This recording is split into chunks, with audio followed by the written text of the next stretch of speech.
be of help, I'd love to help. If I could be of help, I'd love to help. PM Modi और Donald Trump media से बातचीत कर रहे थे। तभी डोनाल्ड ट्रंप से सवाल पूछा गया, चीन का मुकाबला करने के लिए भारत और अमेरिका की दोस्ती कितनी अहम है। इसके जवाब में डोनाल्ड ट्रंप ने अलग ही दाव खेल दिया। ट्रंप ने टेढ़ी नजरों से पीएम मोदी को देखते हुए भारत को एक बार फिर से वही ऑफर दे दिया जो पीएम मोदी को कभी पसंद नहीं आया। भारत ने भी डोनाल्ड ट्रंप के इस ऑफर को तुरंत ही ठुकरा दिया। भारत ने कहा है कि इस मुद्दे पर हमें आपकी जरूरत नहीं है, हम खुद ही सक्षम हैं। दरअसल डोनाल्ड ट्रंप ने पीएम मोदी की तरफ आंखें घुमाते हुए कहा कि मैं भारत को देखता हूँ, भारत चीन सीमा पर भयानक तनाव भी देखता हूँ। मुझे लगता है भारत और चीन के बीच ऐसे चलता ही रहता है। इन सबको रुकाने के लिए अगर मैं कुछ मदद कर सकता हूँ तो मुझे खुशी होगी। यानी डोनाल्ड ट्रंप यहाँ बिना मांगे ही भारत को ऑफर दे दिया। डोनाल्ड ट्रंप ये दिखाना चाहता है कि वो भारत और चीन के बीच जो विवाद चल रहा है उसे रुकवा सकता है, मगर पीएम मोदी ने तुरंत ही ऑफर को ठुकरा दिया। पीएम मोदी ने कहा, किसी भी पड़ोसी देश के साथ हमारे जो मुद्दे हैं उन्हें हम खुद ही द्विपक्षीय बातचीत से सुलझा सकते हैं, हमें अमेरिका की जरूरत नहीं है। आप लोग पहले ये देखिए, पीएम मोदी को तिरछी नजरों से देखते हुए डोनाल्ड ट्रंप ने चीन पर भारत को कौन सा ऑफर दिया। उसके बाद आप लोगों को दिखाएंगे पीएम मोदी को ये बातें सुनकर कैसा गुस्सा आता है। I look at India, I do see the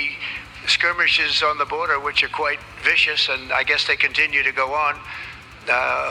If I could be of help, I'd love to help because that should be stopped. That's been going on for a long time, and it's quite violent. चलिए, आप लोग Donald Trump का ये बयान तो सुन लिए। अब आप लोगों को डोनाल्ड ट्रंप का उस ऑफर के बारे में बताते हैं जिसने पीएम मोदी को गुस्सा दिला दिया। कुछ समय पहले एक पॉडकास्ट में डोनाल्ड ट्रंप ने ये खुलासा किया कि उन्होंने पीएम मोदी से कहा कि पाकिस्तान भारत को धमकी देने का कोशिश कर रहा है, क्या मैं इस मामले में भारत को कुछ मदद कर सकता हूँ। इसके जवाब में पीएम मोदी ने आक्रामक तरीकों से कहा कि मैं खुद ही संभाल लूंगा, जो कुछ भी जरूरी होगा वो मैं खुद ही कर लूंगा, हम उन्हें दशकों से हराते रहे हैं। ट्रंप ने बताया कि ये बात बोलते हुए पीएम मोदी गुस्से में आ गए। मोदी गुस्से में बहुत आक्रामक हो जाते हैं। ऐसे में डोनाल्ड ट्रंप जब जानते हैं कि पीएम मोदी को इस तरह के ऑफर पसंद नहीं है तो फिर ऐसे ऑफर देते ही क्यों है। कुछ एक्सपर्ट का मानना है कि डोनाल्ड ट्रंप खुद को एक शांति प्रिय नेता दिखाने की कोशिश में लगा रहता है। रूस यूक्रेन युद्ध रुकवाने की बातें करता है, हमास और इजराइल में डील करवाता है, बार बार कहता है कि अगर मैं राष्ट्रपति होता तो कोई जंग ही नहीं होती। फिलहाल इस वीडियो में बस इतना ही। मिलते हैं अगली वीडियो में कुछ नई जानकारी के साथ। तब तक के लिए